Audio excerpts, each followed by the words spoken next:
Mega కుటుంబంలో వేడుక ఏదైనా వారిలో ఒకటే టెన్షన్. మెగా హీరోల ఆడియో రిలీజ్ ఫంక్షన్లు, సక్సెస్ మీట్లు జరగబోతున్నాయంటే ఆటోమేటిక్గా ఉద్భవించే ఒకే ఒక ప్రశ్న, ఆ ఫంక్షన్కు పవర్ స్టార్ పవన్ కళ్యాణ్ వస్తున్నాడా లేడా అనేదే. అయితే పవర్ స్టార్ సాధారణంగా ఇలాంటి ఫంక్షన్లకు దూరంగా ఉంటారు. షూటింగ్ అయిపోయిందంటే ప్రశాంత వాతావరణంలో మొక్కలను పెంచుతూ, గోవులను సంరక్షిస్తూ గడపటం పవన్కు ఇష్టం. తన మనసుకు నచ్చిన వారి సినిమా ఫంక్షన్లకు మాత్రం తప్పక హాజరవుతాడు పవన్.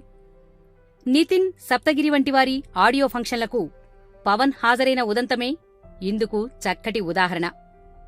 ఈ నేపథ్యంలోనే తనకు ఎంతో ఇష్టమైన మేనల్లుడు సాయిధరం తేజ్ విన్నర్ ఆడియో విడుదలకు పవన్ వస్తాడనే వార్తలు పుట్టుకొచ్చాయి. మావయ్యలిద్దరినీ సాయిధరం ఆహ్వానించాడని సమాచారం. అయితే మీలో ఎవరు కోటీశ్వరుడు ప్రోగ్రాంలో బిజీగా ఉన్న చిరు ఫంక్షన్కు హాజరు కాలేనని ముందుగానే చెప్పేశాడట. అమెరికా నుండి తిరిగి వచ్చిన పవన్ మాత్రం ఆ ఫంక్షన్కు వస్తానని చెప్పటంతో ఎగిరి గంతేశాడు సాయి. పవన్ వస్తాడని తేజ చివరి వరకు ఆశతోనే ఉన్నాడు. అయితే పవన్కు కుదరలేదు.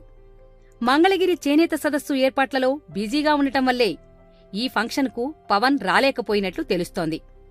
దీంతో చేసేదేమీ లేక తీవ్ర నిరాశకు గురయ్యాడు సాయిధరం తేజ్. ఈ వీడియో గనక మీకు నచ్చినట్టయితే లైక్ చేయండి, షేర్ చేయండి, సబ్స్క్రైబ్ చేసుకోండి.